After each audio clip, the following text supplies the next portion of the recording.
Hello दोस्तों। स्वागत है आपका।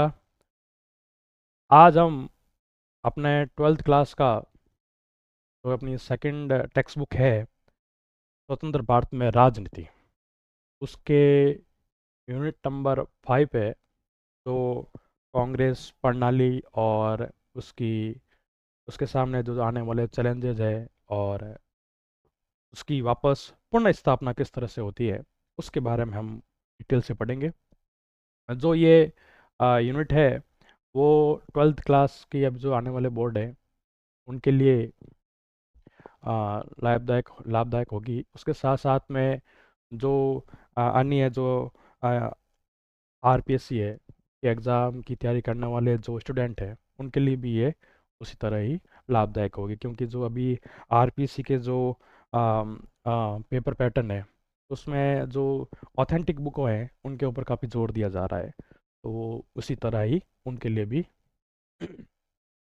ये ज़रूरी है। तो स्टार्ट करते हैं।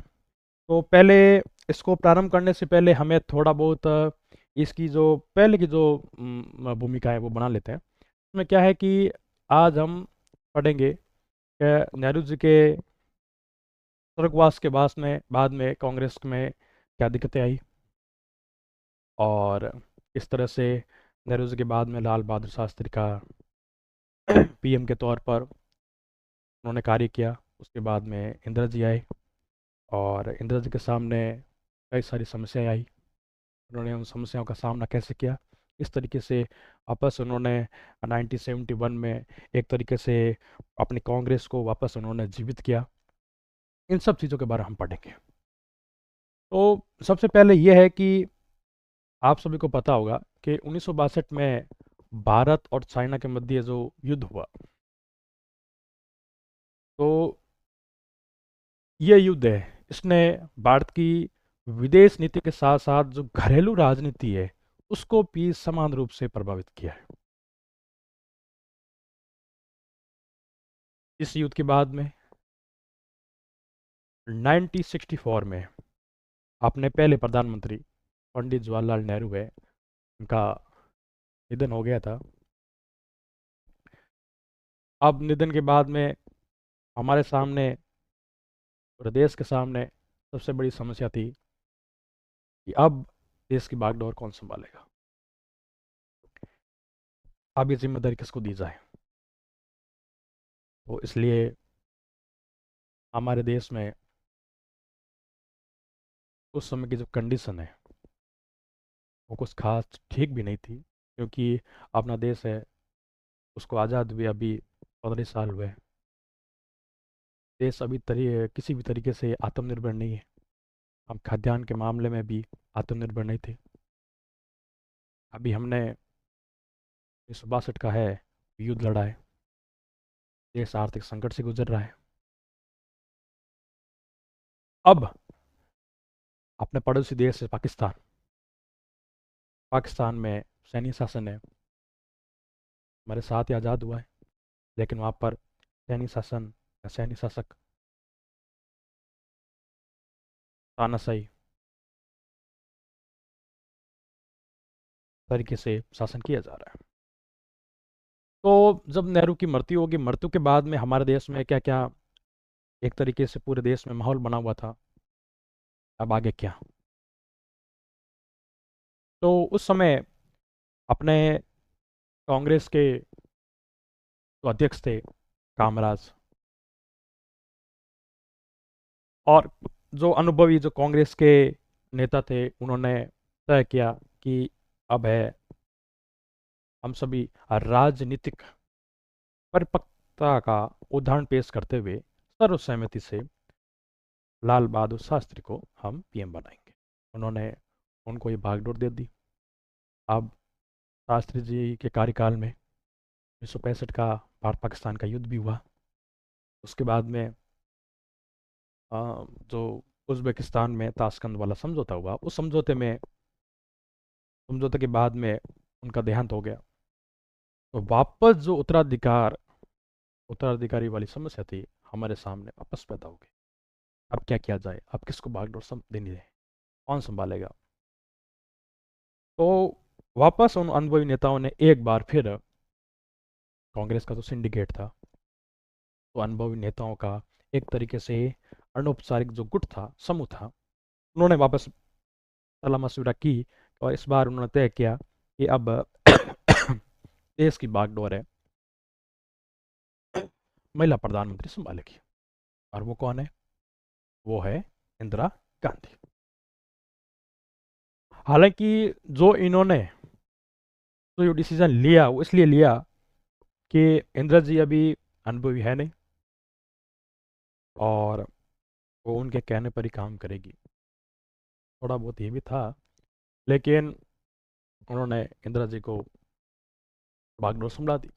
अब इंदिरा जी जब आई तो उन्होंने पहले फेस किया कि उनको उन्हीं की पार्टी के अंदर काम करने का जो माहौल है वो नहीं मिल पा रहा था। निर्णय लेने की जो आपके पास में अधिकार होना चाहिए वो आपके पास में नहीं था। तो धीरे धीरे कांग्रेस में ही गुटबाजी स्टार्ट हो गई, क्या किया जाए। उसी समय इंदिरा जी के जो पीएम बनने के एक साल बाद ही 1967 का जो लोकसभा का चुनाव था वो होना था, हो गया। उस समय कांग्रेस को पहली बार, स्वतंत्र भारत में पहली बार कांग्रेस को सबसे कम वोट, सबसे कम सीटें प्राप्त हुई। ये कांग्रेस के लिए, अपने आप के लिए, ये नेताओं के लिए एक सरप्राइज था पूरा का पूरा। हालांकि हम पढ़ेंगे कि ये ऐसा क्यों हुआ, के पीछे क्या परिस्थितियां रही है, वो देखेंगे। अब फिर भी सरकार हालांकि कांग्रेस की बनी 1967 में। उसके बाद में 1969 में कांग्रेस पार्टी के लिए 1969 है वो बहुत बदलाव वाला वर्ष रहा है। कैसे कि 1969 में जो अपने राष्ट्रपति थे जाकिर हुसैन, वो एक्सपायर हो गए, उनका स्वर्गवास हो गया। अब स्वर्गवास के बाद में नया राष्ट्रपति का निर्वाचन होना है। उसके लिए कांग्रेस पार्टी का ऑफिशियल जो कैंडिडेट है एन संजीव रेड्डी, उनको बनाया गया। और इंदिरा जी की उन एन संजीव रेड्डी से अनबन थी, तो इंदिरा जी ने खुले तौर पर अपने सभी एमएलए एमपी को उन्होंने ये बोला कि अंतरात्मा की आवाज़ पर आपको वोट देना है। और जब फाइनल रिजल्ट आया तो स्वतंत्र उम्मीदवार है वीबी गिरी, उनकी जीत हो गई। और कांग्रेस पार्टी का official candidate N Sanjiva Reddy, उनकी हार हो गई। तो निश्चित रूप से यह घटना कांग्रेस पार्टी में, कांग्रेस पार्टी के विभाजन के लिए जिम्मेदार। बाद में कांग्रेस पार्टी दो धड़ों में विभाजित हो गई, जिसको हम कांग्रेस ओ और कांग्रेस आर बोलते हैं। जो पुरानी पार्टी है उसको कांग्रेस ओ बोलते हैं, तो वो पुराने जो सिंडिकेट के नेता है वो चलाते थे। और कांग्रेस आर है, तो नवीन कांग्रेस है, वो है। अब ये उठापटक चल रही थी इनकी। उसके बाद में अपने 1971 में वापस लोकसभा भंग करके इलेक्शन करवा दिए गए इंदिरा गांधी द्वारा। अब इलेक्शन हुए और इलेक्शन के बाद में हमने देखा कि इस बार कांग्रेस आर पार्टी पार्टी को लोगों ने ताबड़ तोड़ वोट दी। एक तरीके से कांग्रेस पार्टी की जीत अब तक की सबसे बड़ी जीत हो 1971। अब क्या होना है? इनडायरेक्टली कांग्रेस ओ है, अब उसका नामो निशान नहीं है। क्योंकि अ, पूरी पार्टी कांग्रेस ओ मिलकर 16 सीटें लाई है इलेक्शन में। तो कांग्रेस ओ जीरो हो गई एकदम अपने आप में। के बाद 1971 के बाद इलेक्शन जीतने के बाद में जो इंदिरा जी के जो 10 सूत्री कार्यक्रम थे वो उन्होंने लागू किए। उन 10 सूत्री कार्यक्रमों में जैसे कि अ, अपने भूमि सुधार है, और राशन वितरण है, और भूमि सुधार, राशन वितरण, और प्रीवी वर्ष की उसकी समाप्ति है। उसके लिए पहले भी उन्होंने प्रयास किए थे, वो प्रयास सफल नहीं हो पाए, लेकिन अब है उन्होंने संविधान में संशोधन ही कर दिया। बैंकों का राष्ट्रीयकरण है, ये सारे काम उन्होंने किए। मतलब इंदिरा गांधी ने कांग्रेस की राजनीति है इस समय वामपंथी जो विचारधारा है उसकी ओर मोड़ दिया एकदम। अब ये हो गया के बाद में इंदिरा जी ने विदेश नीति में भी एक बहुत ही बड़ा काम कर दिया। हम सभी को पता है 1971 में अ, बांग्लादेश से कई सारे लाखों की संख्या में जो शरणार्थी है वो भारत में आ गए। अब भारत में आ गए, अब क्या होना है, उस परिस्थिति को इंदिरा गांधी ने समझा, देखा, और एक तरीके से अंतर्राष्ट्रीय राजनीति में बोल्ड स्टेप लेते हुए उन्होंने उस समय का जो यूएसएसआर था उसके साथ में 20 वर्षीय हमने संधि कर ली, स्थिरता की संधि कर ली। वो हमें सहयोग करने के लिए तैयार हो गया। जो हमारी जो गुट निरपेक्षता की जो राजनीति है उसको हमने नई दिशा दे दी, या यूं कह दें एक तरीके से अनऑफिशियल तरीके से श्रद्धांजलि दे दी। क्यों कि हम एक साइड की ओर अच्छी तरीके से पूरी तरीके से आ गए। अब हमने सहयोग ले लिया है किसका, यूएसएसआर का। चलो ये हो गया। और उस युद्ध में बाकायदा आप सभी को पता होगा यूएसएसआर ने हमारी मदद भी की, क्योंकि तो पाकिस्तान के साथ में अमेरिका था, चाइना था। अगर हम किसी बाहर की विदेशी शक्ति को अपने साथ में नहीं जोड़ते तो उस युद्ध का परिणाम शायद हमारे पक्ष में ना आए। तो ये इंदिरा गांधी की दूरदर्शिता थी, उन्होंने वो कार्य किया।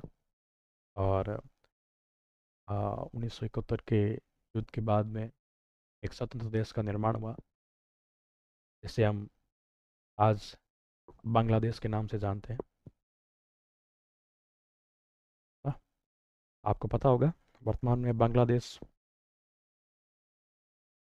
अपने बांग्लादेश में जो अराजक स्थितियाँ हैं उसके लिए काफ़ी चर्चित भी है। तो ठीक है, अपने वो भी पाकिस्तान के नक्शे कदम पर चल रहा है। ठीक है, अब देखते हैं हम 1971 वाला मामला हो गया। अब उस युद्ध के बाद में इंदिरा गांधी जी की जो लोकप्रियता है वो अपने large and larger than life वाली हो गई। इंदिरा गांधी जो इमेज है वो अपने आप में इतनी हो गई कि नारा लगा, इंडिया इज इंदिरा, है ना। तो इसके बाद में थोड़े कुछ बदलाव भी हुए, उनकी जो वर्किंग स्टाइल है वो भी चेंज हो गई है।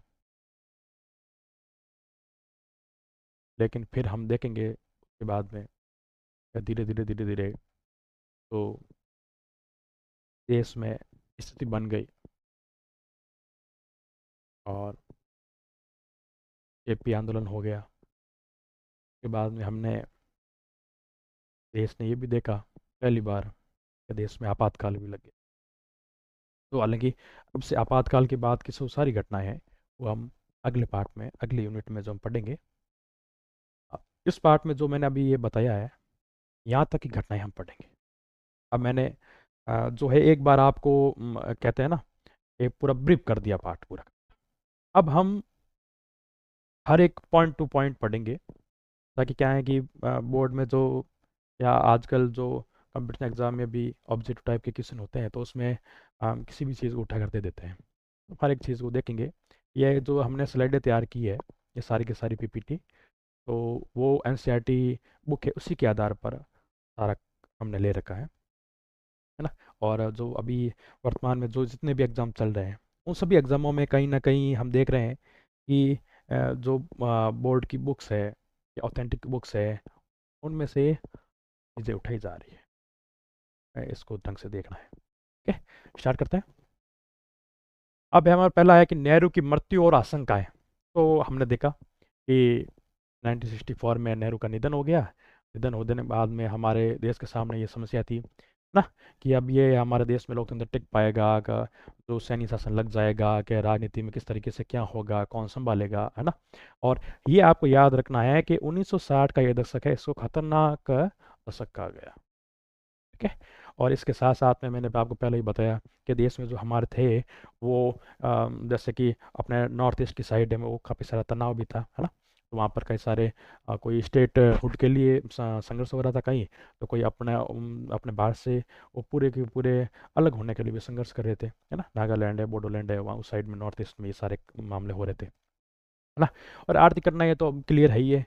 देश है नया, अभी 10-15 साल हुए आज़ादी को, तो आज़ादी के बाद हमने आर्थिक समस्या तो हमारे सामने है ही है। ठीक है। अब नेहरू के बाद में लाल बहादुर शास्त्री आए, तो इनका जो इनको जो पीएम बनाया गया, तो किस तरीके से हुआ, तो कामराज थे उस समय कांग्रेस पार्टी के जो अध्यक्ष थे, तो उन्होंने और वो सिंडिकेट ने परामर्श किया और राजनीतिक परिपक्वता का उदाहरण पेश करते हुए उन्होंने लाल बहादुर शास्त्री को पीएम के रूप में उन्होंने इलेक्ट किया। अब है शास्त्री जी का कैसा व्यक्तित्व है, थोड़ा बहुत क्योंकि इनके बारे में भी आ सकता है, तो वो ईमानदार, है ना। वो बहुत ईमानदार थे।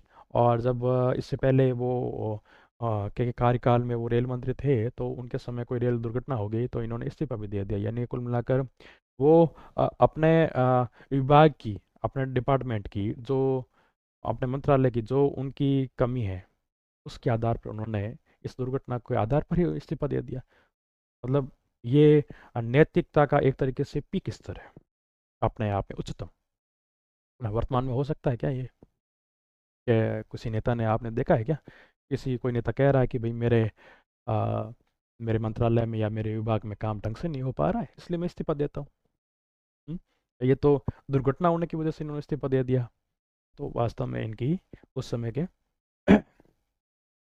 उसके बाद में शास्त्री का जो काल है, ये 1964 से 1966 का है। और उस समय हमारे देश के सामने 1965 का वो भारत पाकिस्तान है जो युद्ध है, वो भी इन्होंने देखा, ये कार्यकाल में हुआ। और सूखा और खाद्यान्न संकट, ये तो उस समय का बड़ा ही फेमस है ना। तो इन्होंने लाल बहादुर शास्त्री जी ने उस समय जनता से अपील भी की थी इसके संबंध में, है ना। और लेकिन अब जब ये युद्ध हुआ, युद्ध होने के बाद में जब ये समझौता हुआ, ताशकंद समझौता हुआ, है ना, जो उस समय का हिस्सार का भाग था, उज्बेकिस्तान, वहाँ हुआ। तो उसी समय इनका देहांत भी हो गया, है ना। तो ये अभी भी, आज भी थोड़ा विवादित कह सकते हैं। क्या हुआ, कैसे हुआ, अभी पता नहीं है। इसके संबंध में ताशकंद फाइल्स नाम से मूवी भी आ रखी है, वो भी आपको देखनी चाहिए। ठीक है। अब अब शास्त्री जी के बाद में हमने पहले बात कर रखी है कि उनके देहांत के बाद में इंदिरा गांधी को कमान दी गई। और वो भी सेम टू सेम है। अब उस समय जो फाइट हुई थी भाई, इंदिरा जी के सामने कोई और दावेदार भी थे, तो वो दावेदार कौन थे, वो दावेदार थे मोरारजी देसाई। ठीक है। ऐसी कांग्रेस पार्टी के थे, इनकी इंटरनल मामला था। तो लेकिन उन्होंने फाइनली है इंदिरा गांधी जी को पीएम के तौर पर माना। आगे इंदिरा गांधी उस समय जब उनका 1967 में, जब वो मतलब 1966 में जब वो पीएम बनी, तो पीएम बनी तो उस समय उनके पास में किसी तरह का कोई अनुभव नहीं था। ठीक है। तो और सबसे मेन इम्पोर्टेंट है, तो सिंडिकेट के नेताओं को लग रहा था कि ये हमारे ऊपर निर्भर रहेगी। हाँ। अब थोड़ा इंदिरा गांधी के बारे में देख लेते हैं हम कि ये क्या है। कि उनका कार्यकाल है ये 1966 से लेकर 1977, ये आपातकाल खत्म होने के बाद तक रहा है। उसके बाद में 1977 में जनता दल की वो सरकार बन गई, पहली गैर कांग्रेसी सेंट्रल लेवल पर सरकार बनी जनता दल की। और उसके बाद में 1980 में वापस वो सरकार है वो अल्पमत में आ गई। और उसके बाद में वापस इलेक्शन कराए गए, और उसके बाद 1980 में वापस इंदिरा गांधी है वो पूर्ण बहुमत के साथ में अपनी सरकार बनाती है। और 1984 में इंदिरा गांधी की हत्या कर दी जाती है। ठीक है। तो अब ये है उनके समय प्रमुख नारे क्या लगे। तो इंदिरा गांधी जी की ओर से नारा लगाया गया गरीबी हटाओ। उस समय जब 1971 में है, इंदिरा गांधी की ओर से या इनकी पार्टी की ओर से जो ना नारा लगाया जा रहा था गरीबी हटाओ का, वहीं सामने जो विपक्षी दल थे उनकी ओर से मैं नारा क्या था, इंदिरा हटाओ, है ना। तो कहीं ना कहीं ये चीज़ है, आप वर्तमान राजनीति से भी कनेक्ट कर पा रहे होंगे। चलो, वो आपकी सूझबूझ है राजनीति के मामले में कितना कर पाते हो। लेकिन उस समय गरीबी हटाओ वाला मामला, ये नारा है, ये खूब चला था, है ना। और उन्होंने जो मैंने बैंकों का राष्ट्रीयकरण किया है, प्री पर्स की समाप्ति, और 1974 में परमाणु परीक्षण भी उन्होंने किया, है ना। और ये हत्या हो गई थी, उन्होंने बताया था। वो अपने पंजाब में खालिस्तान से संबंधित थे। वो लोग थे, खालिस्तान गठन से संबंधित कई सारी डिमांड की जा रही थी। और इस दौरान तो ये इंदिरा गांधी ने अमृतसर है जो पंजाब में, वहाँ पर ऑपरेशन कराया। उस ऑपरेशन के कारण इंदिरा गांधी, वो एक कम्युनिटी है वो नाराज़ हो गई, और उनके जो अंगरक्षक है उन्होंने ही इंदिरा गांधी की हत्या कर दी, है ना। अब देखो कि अब 1966 में इंदिरा गांधी जी आई, तो अपने देश में जो आर्थिक स्थिति है वो खराब हो रही थी लगातार। ठीक है।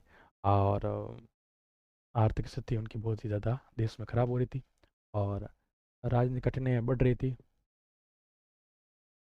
अब कुल मिलाकर ये वो कंडीशन है, स्थिति है जब इंदिरा गांधी अपने आप को राजनीति में ढाल रही है। वो देख रही है जब उनके पास में, अब उनके पास में उनके पिता नहीं है, राजनीति की वो पूरी की बागडोर उनके पास में है, लेकिन पार्टी की जो कमान है वो उनके पास में नहीं है। अब वो किस तरीके से अपनी राजनीतिक, तो उनकी राजनीतिक कौशल है वो किस तरीके से बताती है, उनकी लीडरशिप है किस तरीके से आगे जस्टिफाई होगी, वो हम देखेंगे देखेंगे। और ये 1967 का जो आम चुनाव हुआ, उसमें इसमें एक बहुत बड़ा परिवर्तन हुआ। पहली बार जो है ना कांग्रेस पार्टी के लिए, कि उसको इस इलेक्शन में प्रॉपर तरीके से पूर्ण बहुमत नहीं मिल पाया, है ना। तो ये हम देखेंगे। अब इसमें अब जो इलेक्शन हो रहा है, तो हमने उससे पहले देख लिया कि भाई 1967 का जो इलेक्शन हो रहा है उसमें कांग्रेस, उससे पहले ही कांग्रेस पार्टी के दो बड़े नेता हैं का देहांत हो गया है ना। और इंदिरा गांधी अभी अनुभवी है नहीं है, अभी अभी है ना, वो पीएम बनी हुई है। तो कहीं ना कहीं, और उसके सामने उसके साथ साथ में तो और देश में अन्य सारी समस्या भी थी, है ना। जैसे कि अपने देश के सामने खाद्यान्न का संकट था, उस समय पैदा हो रखा था। और देश ने अभी अभी दो बड़े युद्धों का भी सामना किया। और हमारा जो सारा ध्यान है, हमारा सारा पैसा है, वो युद्धों में लग रहा था। तो हमने युद्ध में अगर पैसा लगेगा, सीधी बात है कि हम जनता की भलाई के लिए जो चलाई जाने वाली स्कीमें है उस पर हम पैसा नहीं लगा पाएंगे, तो देश में असंतोष निश्चित रूप से बढ़ेगा। ठीक है। और देश में विकास पर पैसा नहीं लगा पाएंगे, है ना। तो कहीं ना कहीं ये जो सारी चीज़ें हैं, है ना, इससे धीरे धीरे देश में असंतोष फैल रहा था। इसी का परिणाम है कि 1967 में कांग्रेस पार्टी को पूर्ण बहुमत नहीं मिल पाया। हालांकि उन्होंने कई सारे प्रयास भी किए, मुद्रा का अवमूल्यन भी किया गया, है ना।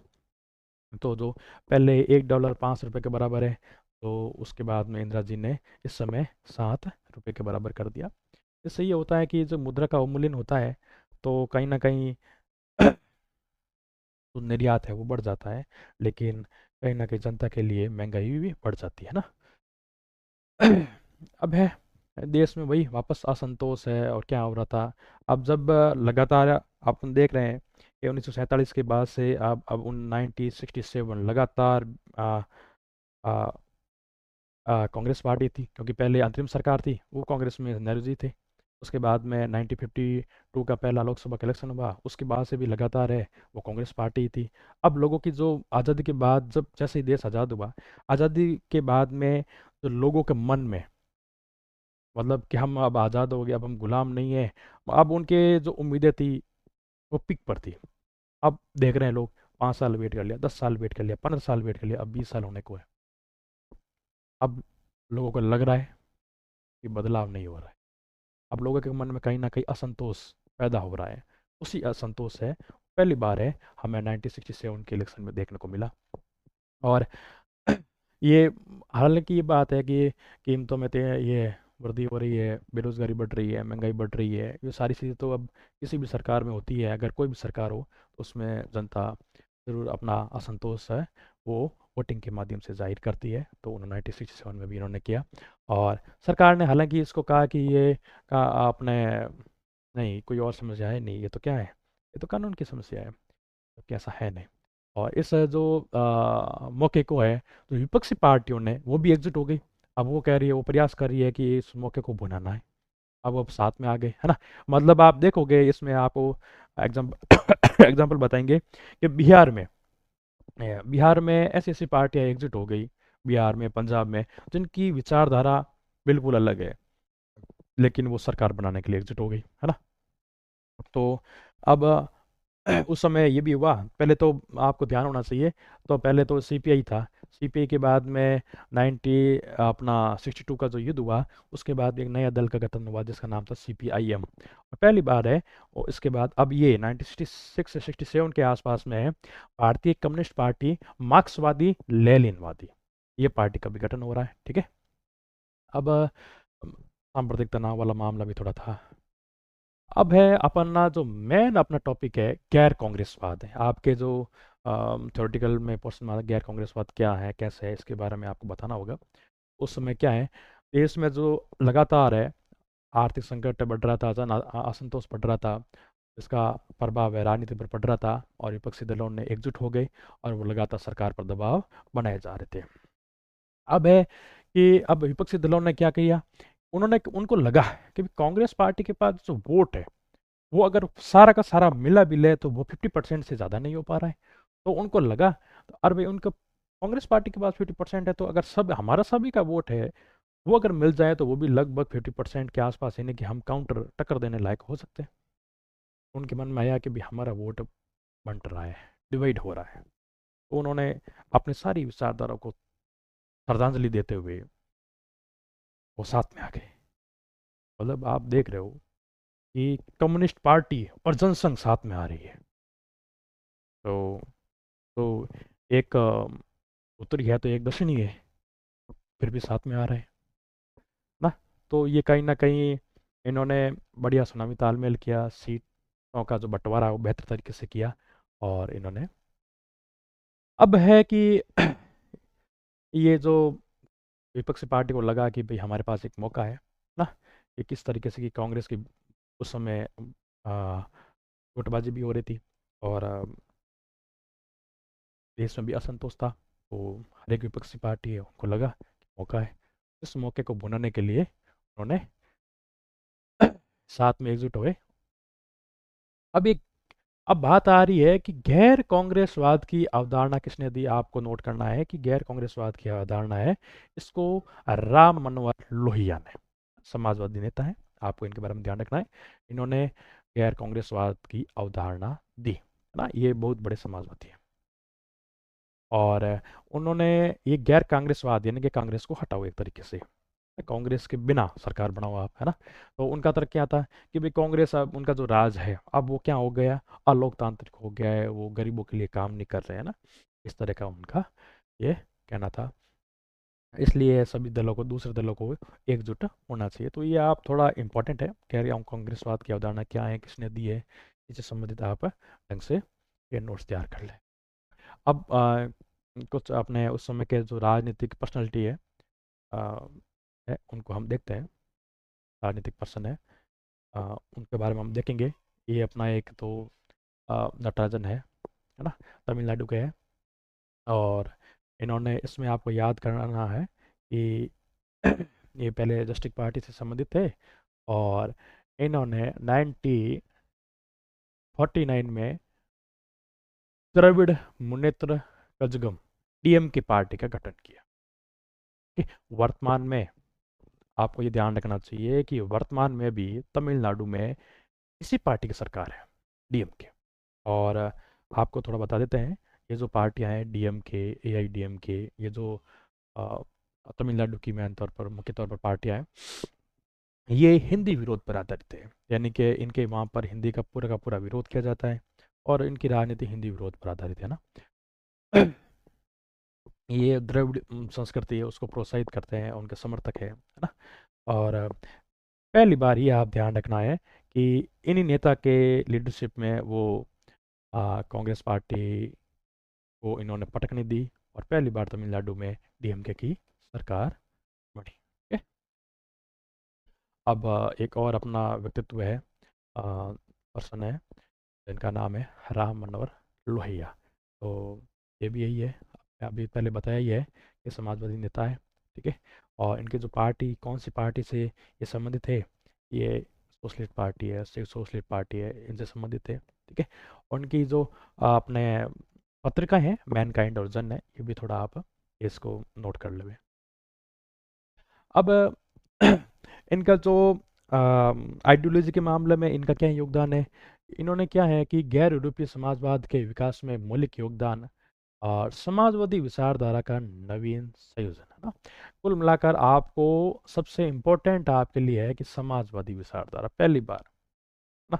वर्तमान में जो समाजवादी जो जो भी पार्टियां हैं जो अपने आप को समाजवादी कहती हैं, वो उन वर्तमान के नेताओं के भी अगर आप कहीं तो राजनीतिक भाषण सुनोगे तो उसमें कहीं ना कहीं वो राम मनोहर लोहिया को याद करते हैं, है ना। अपने बिहार यूपी में जो समाजवादी पार्टियां हैं वो बड़े ही लगभग सभी है राम मनोहर लोहिया को अपना आदर्श मानते हैं। ठीक है? ये गैर कांग्रेसवाद के प्रमुख रणनीतिकार हैं और पिछड़े वर्गों के लिए आरक्षण की वकालत है। और ठीक है, अब हम देखते हैं कि 1967 का जो इलेक्शन हुआ उसमें किस तरीके से आ, किस तरह का जनादेश था, है ना। जनता ने अपना आदेश है सरकार के लिए क्या दिया है, किस तरह से दिया है। तो उस समय ये जब इलेक्शन हुए, सौते आम चुनाव हुए, तो देश में ये वातावरण था। अब लगातार हम बता ही रहे हैं इसमें, है ना। और इसमें ये जो परिणाम था वो राजनीतिक भूकंप था एक तरीके से। क्यों? कि पहली बार सेंटर, हालांकि सेंट्रल लेवल पर सरकार कांग्रेस की बन गई थी, लेकिन पहली बार है इतना इतनी कम सीटें, इतने कम वोट मिले। और स्टेट लेवल पर, प्रांतीय लेवल पर तो आ, ज़्यादातर जगह पर कांग्रेस हार भी गई है ना। तो कहीं ना कहीं ये कांग्रेस है यहाँ मिला है। और ये आपको मैंने पहले ही बता दिया है। ठीक है? अब है कि उस समय जो थे कांग्रेस के जो बड़े बड़े दिग्गज नेता लोग हैं, वो लोग क्या हो गए, मंत्री चुनाव हार गए, है ना। जिसमें मंत्री कौन कौन से, हाँ ये आपको ये थोड़ा सा, ये कौन से नेता, है ना, कौन कौन से स्टेट से संबंधित थे वो थोड़े आपको देखना है। जैसे कि के कामराज है वो तमिलनाडु से संबंधित है, एस के पाटिल है वो महाराष्ट्र से संबंधित है, अतुल्य घोष है पश्चिम बंगाल से संबंधित है, के बी साहब बिहार से संबंधित है। ये आपको याद करना है ना, क्योंकि इनको मैच करने का या फिर प्रमुख नेता का आपको पूछ ले, दो या तीन नेताओं के नाम पूछ ले तो आपको होना चाहिए। अब है कि इसके बाद में कांग्रेस में क्या क्या बदलाव हो गया कि 7 राज्य, ये 9 राज्य में कांग्रेस है टोटल पूर्ण रूप से बाहर हो गई। 9 राज्य में सरकार उनकी बनी नहीं कांग्रेस, है ना। ये पहली बार हो रहा है। ठीक है? अब किस तरीके से, ये 9 राज्य कौन से हैं, ये राज्य हैं पंजाब, हरियाणा, यूपी, एमपी, बिहार, पश्चिम बंगाल, उड़ीसा, मद्रास, केरल।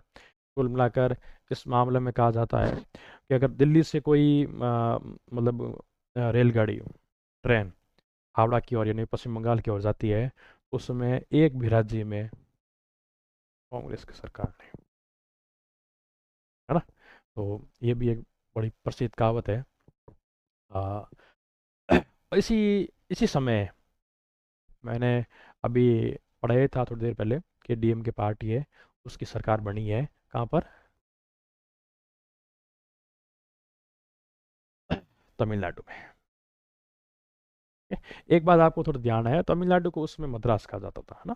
तमिलनाडु को मद्रास और कर्नाटक को मैसूर, ये दो ये चीज़ें आपको भी ध्यान रखनी है। ये- तो पहली बार है तो इस इलेक्शन में और तमिलनाडु में किसकी सरकार बनी? डीएमके की सरकार बनी। और कारण क्या था? हिंदी विरोध, ना? हिंदी विरोध, और इसका कोई कारण नहीं था, सिर्फ हिंदी विरोध के बलबूते पर ही ये इनकी सरकार बनी। और वर्तमान में भी यही कंडीशन है, कोई नया नहीं है ना। सारा का सारा उसी तरह की राजनीति की जा रही है वर्तमान में भी। डीएमके की सरकार है वहाँ पर, है ना। और डीएमके और वर्तमान, हालांकि डीएमके उस समय तो डीएमके जो सरकार बनी है उस समय उन्होंने कांग्रेस को पटन देकर अपनी सरकार बनाई है। और वर्तमान में जो तमिलनाडु में सरकार है वो डीएमके प्लस कांग्रेस का उनका गठबंधन है, इनके साथ में मिलकर सरकार बनाए हुए बैठे हैं, है ना। ठीक है। और उनके डीएमके के जो अपोजिट में अपोजिशन में है वो कौन है? एआईडीएमके। और वर्तमान में जो सेंट्रल की पार्टी है बीजेपी, वो तो कह रही है। अब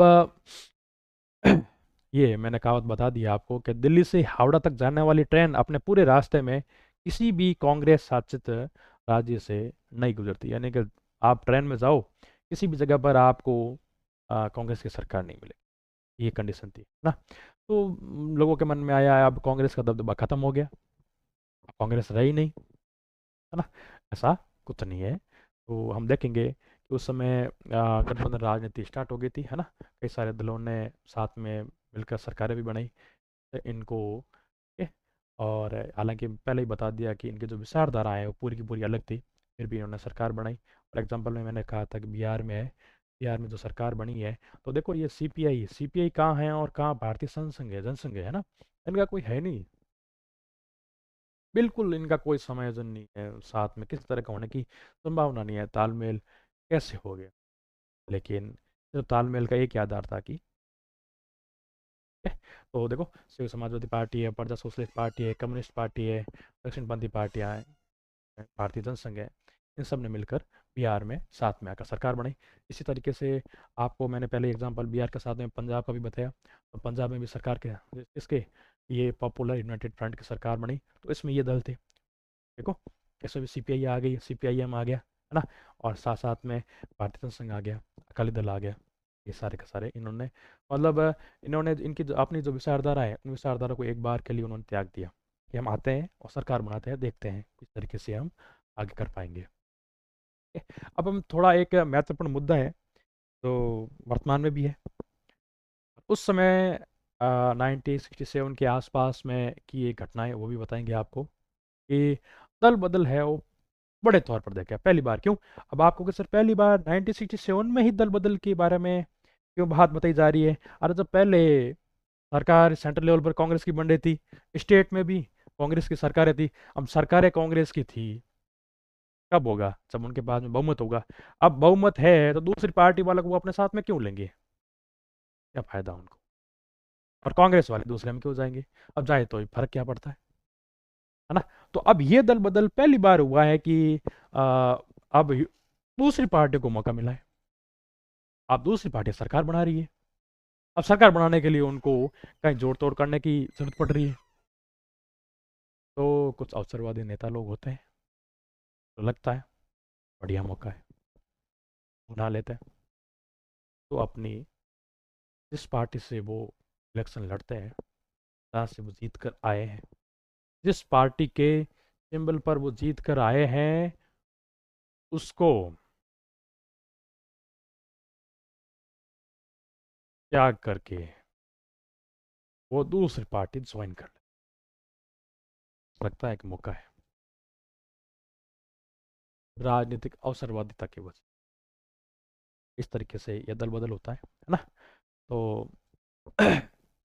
देखो क्या है ये कि किसी और पार्टी के इलेक्शन सिंबल पर तो आप इलेक्शन लड़के आते हो, जीत जाते हो, उसके बाद में जब लगता है कि नहीं सरकार नहीं बन रही है, कुछ और हो रहा है, मौका दूसरी पार्टी में मिल रहा है, तो आप उधर दूसरे दल में चले जाते हो। इसी को क्या कहा जाता है? दल बदल। अब दल बदल में जो बड़े तौर पर प्रभावित होने वाले जो राज्य है उस समय 1967 में, वो हरियाणा, एमपी और यूपी वाले, है ना। इस वजह से यहाँ पर कांग्रेस की सरकार भी नहीं बन पाई। तो उस समय एक जुमला बड़ा प्रसिद्ध हो गया, आया राम गया राम, है ना। ये हरियाणा के एक एमएल है, गया राम जी, है ना। तो गया राम जी को क्या है, पहले वो कांग्रेस में थे, कांग्रेस के बाद में वो उन्होंने 15 दिन में 3 पार्टियां चेंज कर ली। पहले कांग्रेस में थे, कांग्रेस से यूनाइटेड फ्रंट में गए, अब यूनाइटेड फ्रंट था, उससे वापस कांग्रेस में आए, और फिर कांग्रेस में, कांग्रेस से वापस यूनाइटेड फ्रंट में गए। 15 दिन में उन्होंने 3 बार अपनी पार्टी बदल दी। तो जब इस चीज़ के बारे में जो कांग्रेस के कोई नेता लोग हैं वो बता रहे थे, तो उन्होंने कहा कि अब वो पहले गया राम है, अब आया राम है। तो इसके बाद से दल बदल की राजनीति को आया राम गया राम, आया राम गया राम के नाम से जाना जाने लगा। ये बहुत ही फेमस हो गई इस मामले में। ठीक है। अब ये है कि जो दल बदल करने से क्या है कि जोड़ तोड़ होती है, कहीं ना कहीं राजनीति में जो नैतिकता की है वो बातें की जाती है, कहीं ना कहीं उससे धक्का लगता है। और अवसरवादी लोग होते हैं, कहीं ना कहीं करप्शन को भी प्रोत्साहन मिलता है इससे। उसके बाद में अपने संविधान संशोधन किया गया, अटल बिहारी जी की सरकार में किया गया, और दल बदल को रोक दिया गया। अब वर्तमान में क्या है, अब दल बदल अगर कोई करता है, मान लो किसी पार्टी का एक आदमी है, वो पार्टी इलेक्शन तो किसी और सिंबल पर लड़ा, और अब जीत गया, जीतने के बाद में पार्टी अगर छोड़कर जा रहा है ना, तो जैसे ही उसने पार्टी छोड़ दी, छोड़ते ही क्या हो जाएगा, क्या होना है, अब वो उस तो उसका जो एमएलए एमपी जो भी पद था, अब वो नहीं रहेगा। यानी कि दूसरी पार्टी में गया है, तो दूसरी पार्टी में उसको वापस उस पार्टी के सिंबल पर इलेक्शन लड़ना पड़ेगा अब वर्तमान में। तो ये थोड़ा है। अब है कि ठीक है, कांग्रेस की सरकार तो बन ही रही, लेकिन वो बात नहीं रही, ठीक है। और क्या हो गया, कांग्रेस पार्टी है, तो पहली बार हो गया कि भाई इनको भी कभी कांग्रेस पार्टी का भी सामना किया जा सकता है, इसको हराया जा सकता है, ठीक है? और हालांकि जो अन्य दलों ने सरकार बनाई, तो वो पहली बात तो आहिस्ता सरकारें रही, और जब मौका मिला तो सेंट्रल की ओर से उन पर राष्ट्रपति शासन लगाकर उन सरकारों को हटा दिया गया, है ना। एक तरीके से आर्टिकल 356 का है वो बहुत ही ज़्यादा यहाँ पे प्रयोग किया गया, और ना ये इनके इन प्रकार इनको सरकारों को अस्थिर भी रखा गया, है ना। के बाद में तो हमारी अगला है पॉइंट कि ये तो सारी चीज़ें हो गई, वो लड़ रही थी, विपक्ष से तो इंदिरा गांधी जी लड़ रही थी, लेकिन उनके सामने सबसे बड़ी समस्या थी कांग्रेस का खुद का सिंडिकेट।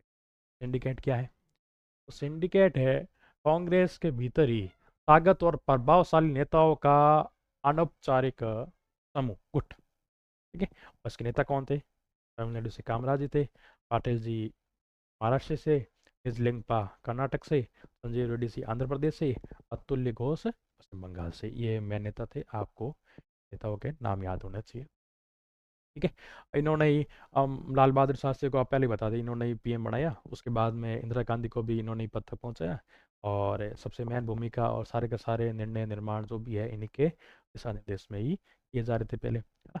अब जो, ठीक है, अब हम जो कामराज जी है, के कामराज है, उनके बारे में भी देख लेते हैं, है कि उनका जो, ठीक है, वो कहाँ से आते थे, तमिलनाडु से, एक तो ये। उनकी बाद में ये आपका वेरी वेरी इंपॉर्टेंट, इन्होंने 1963 में कामराज योजना दी। उसमें क्या था, उन्होंने दिया कि भाई जो युवा लोग हैं, युवा, उनको राजनीति में आना चाहिए, और जो पुराने, सॉरी पुराना नहीं, बुजुर्ग कहेंगे, वरिष्ठ लोग कहेंगे, उनको अब है राजनीति से संन्यास ले लेना चाहिए। में अध्यक्ष भी थे, और ये बहुत ही बेहतरीन इनका एक पहल कह सकते हो, प्रयास किया इन्होंने। अब इंदिरा गांधी जी आई, तो सिंडिकेट ने उनको बना तो दिया, लेकिन उनको भी उम्मीद थी कि इंदिरा गांधी है, उनके कहने से ही काम करेगी, लेकिन आई, आने के बाद इंदिरा जी ने अपना तरीका अपनाया, तो सिंडिकेट में और इंदिरा गांधी के वर्किंग स्टाइल अलग था, तो कहीं ना कहीं उनमें मतभेद हो गए और मतभेद की वजह से पार्टी का विभाजन तक हो गया, वो हम देखेंगे। ठीक है। इंदिरा जी आई। इंदिरा जी आने के बाद में उन्होंने अपने प्रयास किया कि कई नए लोगों को अपने पार्टी में शामिल किया और सिंडिकेट को लगातार क्या कर दिया, हाशिए पर रखने लगी। और अब उन्होंने, इंदिरा गांधी जी ने लगातार अपना जो पार्टी की जो विचारधारा है उसमें कहीं ना कहीं उन्होंने समाजवादी जो पुट है वो डालने की कोशिश की, है ना। तो उन्होंने अपने समाजवादी और वामपंथी दिशा में अपने पार्टी को थोड़ा ले गए। तो हम 10 सूत्री कार्यक्रम में उसके बारे में पढ़ेंगे, तो उसमें बता देंगे उन्होंने क्या क्या किया। उन्होंने जो कि लोगों को जो भूमि सुधार है वो कराने की कोशिश की कि ज़मीनों का जो है, जिनके पास भूमिहीन है, किसान है वगैरह, उनको ज़मीनें दी जाए, भूमि सुधार से संबंधित कार्य करवाया। और के साथ साथ में उन्होंने जो अपने राशन का वितरण है, खाद्यान्न का वितरण है, वो कराने की उन्होंने कोशिश की। और उसके अलावा उन्होंने बैंकों का राष्ट्रीयकरण किया है ना। और राष्ट्रीय जो बीमा है उसका राष्ट्रीयकरण करने की उन्होंने कोशिश की। और प्रीपर्स को समाप्त करने की उन्होंने पहल की। ये कई सारे उन्होंने अपने कह दिया कि भाई मेरे जो काम रहेंगे ये रहेंगे, है ना। जनता में उन्होंने ये मैसेज देना स्टार्ट कर दिया इसी समय। बाद में उन्होंने किया भी। और ये आपको ध्यान रखना है कि 10 सूत्री कार्यक्रम क्या था, है ना। तो ये बैंकों पर नियंत्रण है, राष्ट्रीयकरण है सामान्य बीमा का, है ना। और खाद्यान्न का वितरण है, भूमि सुधार है, ठीक है। और गरीबों को आवासीय भूखंड देना है। हालांकि जब ये सारे के सारे जो कार्य थे जनता के भले के लिए थे, अब इंदिरा जी ने किए। अब जो सिंडिकेट के जो नेता लोग थे वो इनका विरोध तो कैसे करें, है ना। तो उनको इनकी सहमति भी देनी पड़ी। आगे हम एक और व्यक्तित्व के बारे में बात करेंगे जिनका नाम है कर्पूरी ठाकुर है, मतलब बिहार के हैं। और ये भी समाजवादी नेता है और बिहार के 2 बार ये सीएम भी रहे हैं, ठीक है। और ये ओबीसी जो रिजर्वेशन के लिए है, इन्होंने काफ़ी काम किया है उस समय के लिए। और आपको ध्यान होना चाहिए कि अभी अभी जो पिछला लोकसभा इलेक्शन हुआ उससे पहले इन कर्पूरी ठाकुर को भारत रत्न पुरस्कार है वो भी दिया, भारत रत्न से सम्मानित है कर्पूरी ठाकुर। अब यही है राम मनोहर लोहिया वाली सेम, इनकी आइडियोलॉजी वही है। जेपी, राम मनोहर लोहिया, कर्पूरी ठाकुर, ये सभी इनके जो विचारधारा है वो समाजवादी विचारधारा के लोग हैं। उन सबकी आइडियोलॉजी एक ही जैसी, ये आपको लगभग आइडिया होना चाहिए, ठीक है। उसके बाद में अब हम एक और तत्व है हमारे सामने, कांग्रेस के नेता है एस निजलिंगपा, ठीक है। तो ये भी अपने कर्नाटक के हैं और इम्पोर्टेंट है। आधुनिक कर्नाटक के निर्माता के रूप में वो माना जाता है।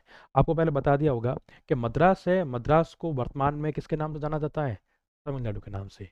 और उसी तरीके से तो पहले मैसूर राज्य था वो अब कर्नाटक के नाम से भी जाना जाता है। ये थोड़ा आपको ध्यान रखना है, तो ऐसा नहीं हो कि आप हिस्ट्री में पढ़ोगे, हिस्ट्री में ज़्यादातर आपको मद्रास मैसूर ये सारी चीज़ें बहुत ज़्यादा आती है।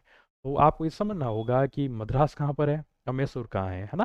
तो इनका नाम अब क्या है, तो राज्य के नाम से है।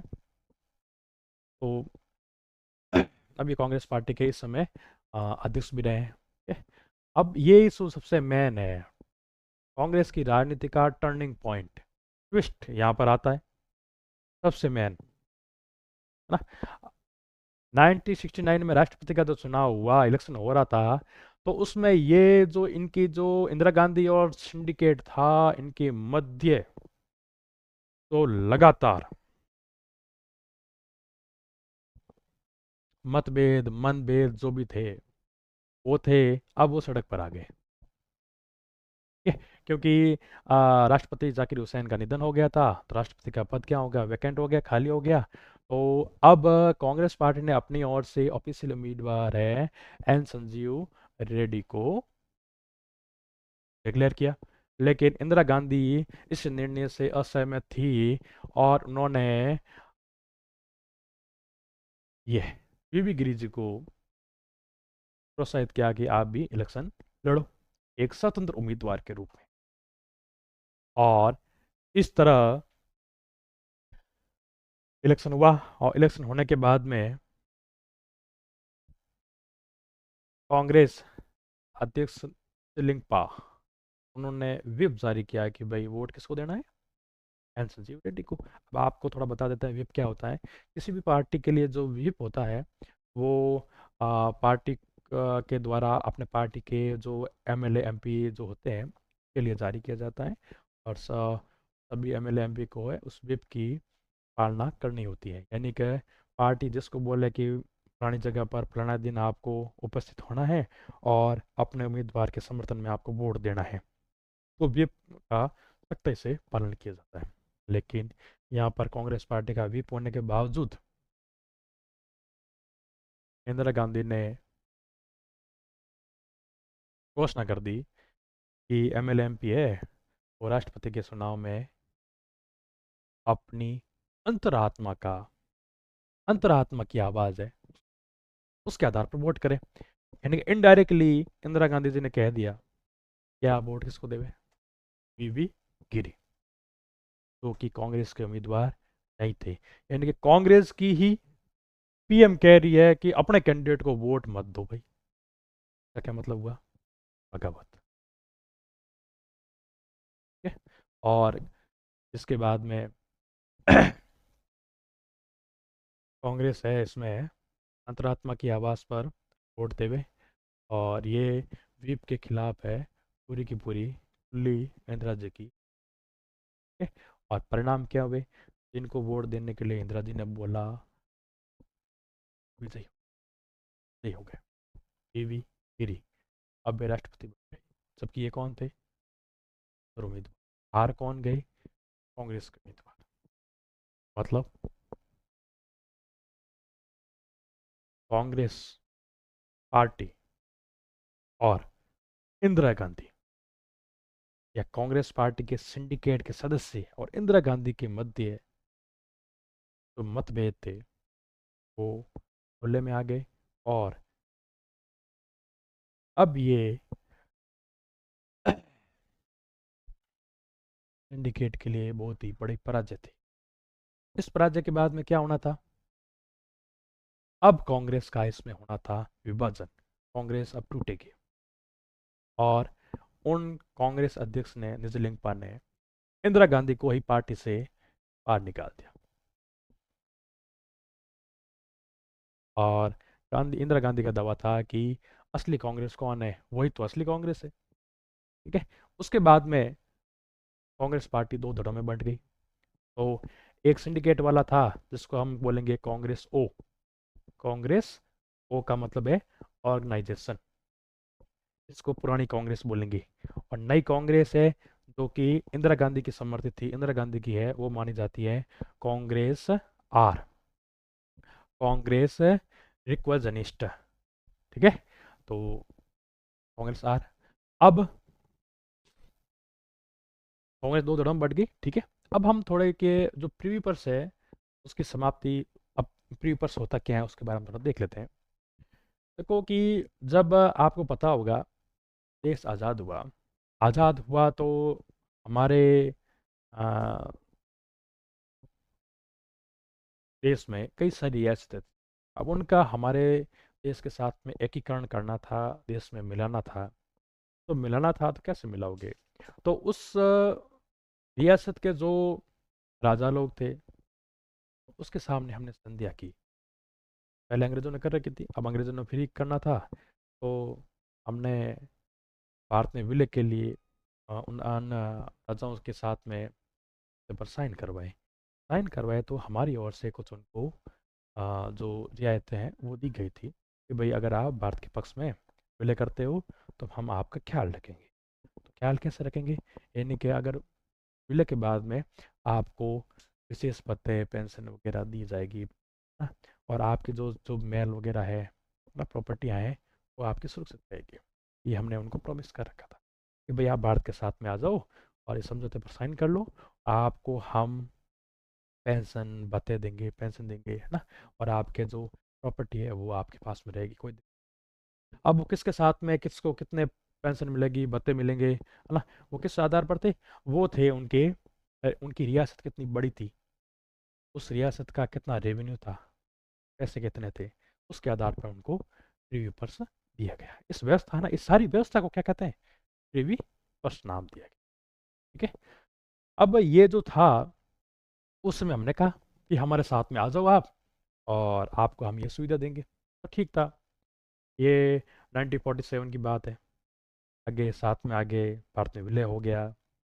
अब 10 साल 15 साल हो गए, 20 साल होने। अब है जो देश में कहीं ना कहीं विरोध हो रहा है कि इसमें क्या है कि जो संविधान के जो अधिकार है, समानता का अधिकार, उसका कहीं ना कहीं हनन हो रहा है। हालांकि अ, तो अपने कांग्रेस की पार्टी के ही एक नेता थे, मोरारजी देसाई, उनका भी मानना था कि हमने इन राजाओं से प्रॉमिस कर रखा है, तो हमें ये विश्वासघात नहीं करना चाहिए। कि हमने इनके साथ में जो समझौता किया है, उस समझौते की ये शर्तें हैं कि भाई आपको ये हम सुविधाएं देंगे। अब हम इससे पीछे हट रहे हैं, तो ये गलत है। तो मोरारजी देसाई ने इस मामले में इंदिरा गांधी से उनकी काफ़ी अनबन भी हो गई, और उन्होंने इस्तीफा भी दिया था, है ना। अब लेकिन इंदिरा गांधी का कहना था कि वो ये करके रहेगी, तो ये असमानता को वो नहीं मानती है। तो इसके लिए उन्होंने 1970 में राज्यसभा में प्रस्ताव पास कराने की कोशिश की, वहाँ पर पास हो नहीं पाया। उसके बाद में उन्होंने अध्यादेश पास किया। अध्यादेश समझते हो? अध्यादेश का मतलब है कि कोई भी कार्य आदेश ऐसा है, में कोई एक्ट आप बना रहे हो, आप लोकसभा और राज्यसभा में अगर आप पारित नहीं करवा पाते हो व्यवहारिक तौर पर, तभी इसमें काम में लेते हैं। तो डायरेक्ट ये जो राष्ट्रपति है, वो अध्यादेश जारी करके उसको पास मान लेता है। और ये इसी तरीके से काम करेगा जैसे राज्यसभा और लोकसभा से पास हुआ होगा कोई एक्ट होता है, अधिनियम होता है ना। तो हालांकि उन्होंने पास तो कर दिया, लेकिन कोर्ट ने इसको रिजेक्ट कर दिया। कुल मिलाकर वही ढाक के 3 पात, यानी कि काम कुछ हो नहीं पा रहा था। इस प्रीवी पर्स की समाप्ति का इंदिरा जी का जो अ, एक तरीके से पूरे का पूरा एजेंडा था उनका कि भाई मैं ये समाप्त करके रहूँगी, वो 1970 में वो कर नहीं पा रही थी। तो वो इसको पब्लिक में ले गई, और पब्लिक में ले गई, और पब्लिक में उन्होंने एक पूरे का पूरा माहौल बनाया कि भाई ये गलत है। बाद में 1971 में तब उनकी सरकार बन गई, बहुमत वाली सरकार बन गई। बहुमत वाली सरकार ने उसमें फिर संविधान में संशोधन करने के बाद में इस प्रीवी पर्स जो व्यवस्था थी, वो मतलब अब आप कोर्ट में चैलेंज नहीं कर सकते। आप या किया भी होगा, तो संविधान में जो इसका बाकायदा संशोधन करके काम कर रखा है, वो काम क्या हो गया? संवैधानिक हो गया। इस तरीके से ये प्रीवी पर्स की व्यवस्था है, उसको आप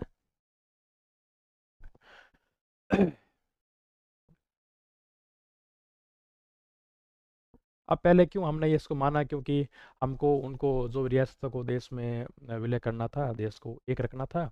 और ठीक है, पहले तो कोई बात नहीं, आलोचना भी हुई नहीं है।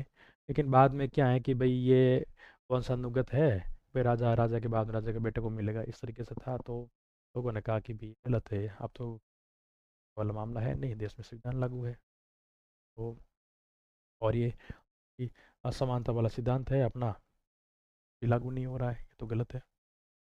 हाँ, तो आप इसको विशेष अधिकार दे रहे हो कहीं ना कहीं। और इसके मामले में जनता ने भी इंदिरा जी का पूरा बढ़िया तरीके से समर्थन दिया अपना। और सरकार ने माना कि व्यवस्था समाप्त होना चाहिए। और मोरारजी देसाई ने तो आ, ये बताया कि ये क्या रियासतों के साथ में क्या एक तरीके से विश्वासघात है, विश्वासघात कर रहे हैं, क्योंकि हमने उनके साथ समझौता किया है, हमने उनको प्रॉमिस कर रखा है, वादा कर रखा है। और सरकार ने, और हम अपने वादे से पीछे हट रहे हैं। इस आधार पर उन्होंने इसका विरोध किया। ये प्रयास वाले मैंने आपको बता दिए, है ना।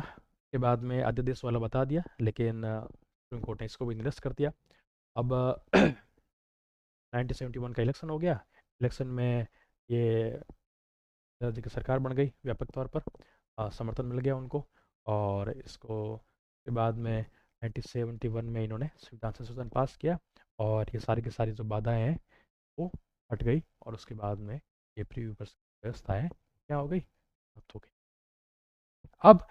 अब 1971 का इलेक्शन, और इस इलेक्शन के बाद में वापस है कांग्रेस की एक तरीके से पूर्ण स्थापना वापस, अब कांग्रेस अपने पुराने रूप में वापस आ रही है।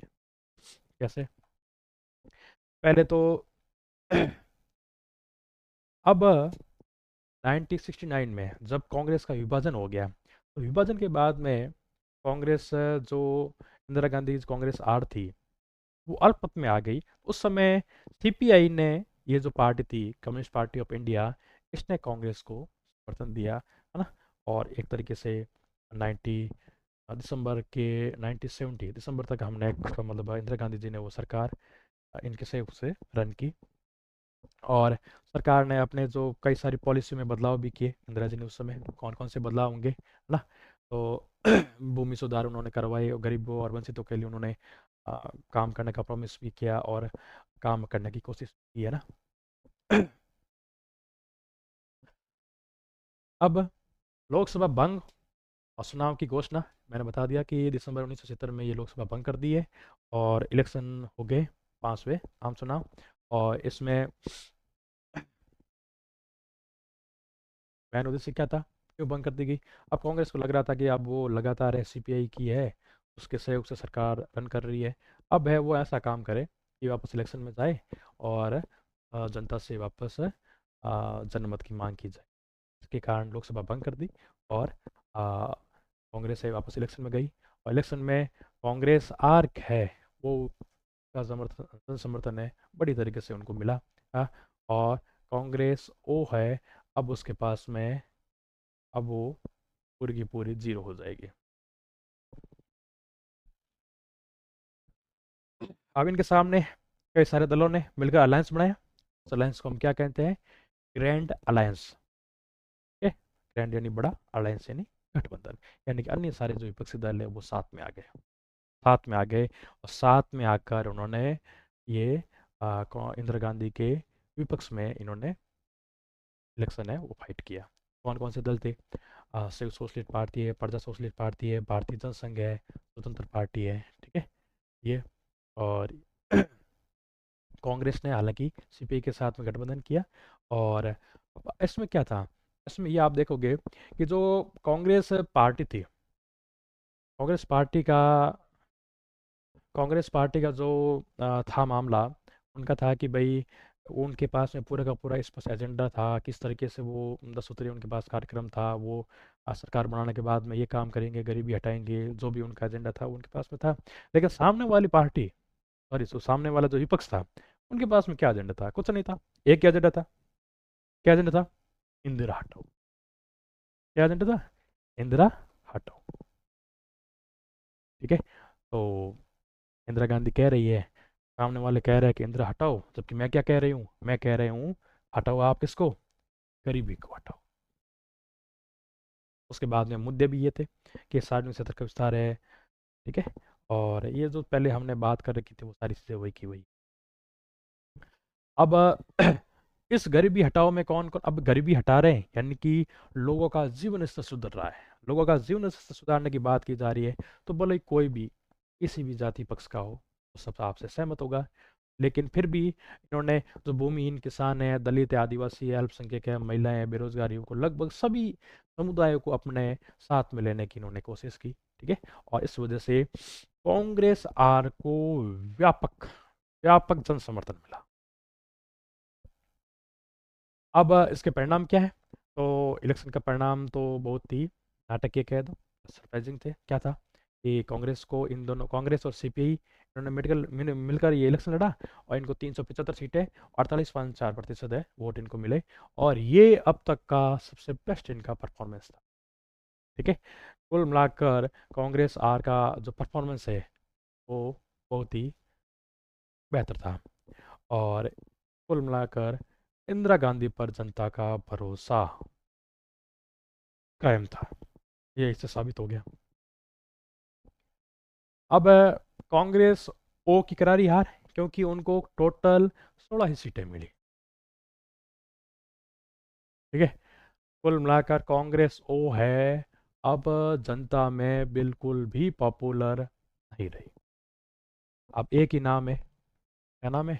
इंदिरा गांधी या कांग्रेस आर। इसी के साथ में जो कांग्रेस के जो अलावा गैर कांग्रेस के जो दल थे, विपक्षी दल थे, उनके वो भी उन्होंने भी अपना अलायंस बनाया था, ग्रैंड अलायंस। वो टोटल कितनी सीटें जीत पाया, मतलब वो भी पूरी तरह तरह सही हो गया। ठीक है, क्लियर। अब 1971 के बाद की कुछ घटनाएं मैंने आपको पहले ही बता दी कि भाई 1971 के तुरंत बाद में है हमें पाकिस्तान के साथ में युद्ध में जाना पड़ा, और भारत पाक युद्ध हो गया, उससे बांग्लादेश का निर्माण हो गया। और इससे क्या है कि निर्माण के बाद में आपको पता होना चाहिए, है ना, भारत ने या इंदिरा गांधी जी ने, ये पीएम हुई थी, तो सीधी बात है कि जो क्रेडिट जाएगा उन्हीं को जाएगा। ये उनके प्रधानमंत्रित्व के काल में इंदिरा गांधी ने दूरदर्शिता का प्रयोग करते हुए भारतीय घरेलू राजनीति और विदेश राजनीति में अपनी बढ़िया दूरदर्शिता का प्रयोग करते हुए उन्होंने ये बांग्लादेश का निर्माण उन्होंने करवाया, और ये युद्ध है 1970 का हमने जीता। ठीक है, उसके बाद में शिमला समझौता किया गया। ठीक है, वो हम अगले पार्ट में और पढ़ेंगे। अब इंदिरा गांधी जी की जो इमेज है वो, अब जैसे कि मान लो मैं आपको पढ़ा रहा हूँ, तो मैं पढ़ा रहा हूँ तो उस समय 1971 के जो अ, हमने जो इंदिरा गांधी ने जो दूरदर्शिता बताई है, हमने भी प्रशंसा की है। इसी तरीके से उस समय भी तो लोगों के मन में यही भावना थी कि इंदिरा गांधी ने बहुत ही बेहतर तरीके से ये अपना प्रदर्शन किया है ना, और एक मजबूत राष्ट्रवादी नेता के रूप में उभरी वो। और 1971 में तो लोकसभा का इलेक्शन हो गया, उसमें उसके बाद में 1972 में कौन क्या हुआ, विधानसभा का इलेक्शन हुआ, चुनाव हुआ, और उसमें भी कांग्रेस लगभग सभी राज्यों में और में आ गई। तो ये आपको बता दिया है, कांग्रेस फिर से दबदबा कायम हो गया है इसका, और इनकी लोकप्रियता लगभग सभी वर्गों में बराबर रूप से थी। यानी कुल मिलाकर अभी यहाँ पर हम आप बढ़िया तरीके से बता सकते हो कि 1971 और 72 में कांग्रेस ने वापस, कांग्रेस पार्टी है वापस पुनः स्थापित हो गई है।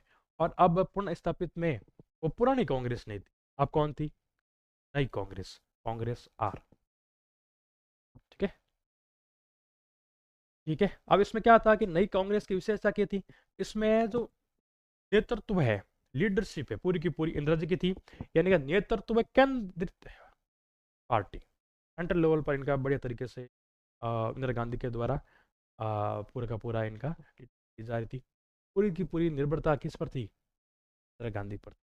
और इनका जो संगठन का जो ढांचा था वो हालांकि कमज़ोर था, इनमें कोई गुट वुट नहीं थे, इंदिरा ही सब कुछ था, ये आपको पता होना चाहिए। और अब इसमें तो पार्टी में गरीब, महिलाएं, दलित, आदिवासी लगभग सभी लोग थे। अब पुरानी कांग्रेस जो थी वो क्या है कि उसमें सभी एक तरीके से अम्ब्रेला पार्टी थी, उसमें सभी चाहे समाजवादी थे या कोई और भी विचारधारा के जो लोग थे भी शामिल थे। और वो सभी है उन उसमें मतलब वो इस तरह की पार्टी थी कि सभी आओ आप, हर एक विचारधारा को अपने साथ में समाहित किए हुए थे।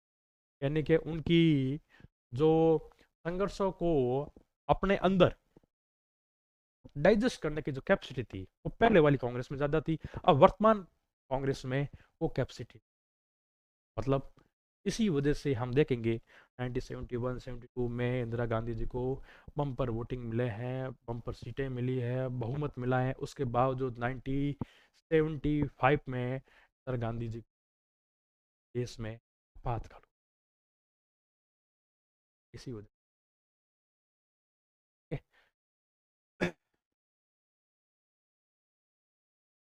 ओके, अब हम अगले वाले में हम आपातकाल पृष्ठभूमि थी, भूमिका थी, इस तरीके लगा, क्या कारण रहे, आपातकाल क्यों लगाना पड़ा, और आपातकाल में लगाया तो दो संवैधानिक प्रावधान का जो किया गया आपातकाल लगाने के बाद में देश में इस तरह से माहौल खराब हुआ, या विपक्षी दलों का क्या रुख था, बाद में जनता का क्या मानना था, और 90 से जनता दल की सरकार बनी। ये सारी चीज़ें हम पढ़ेंगे और उस सरकार के कौन लोग थे, ये सारी चीज़ें। Thank you.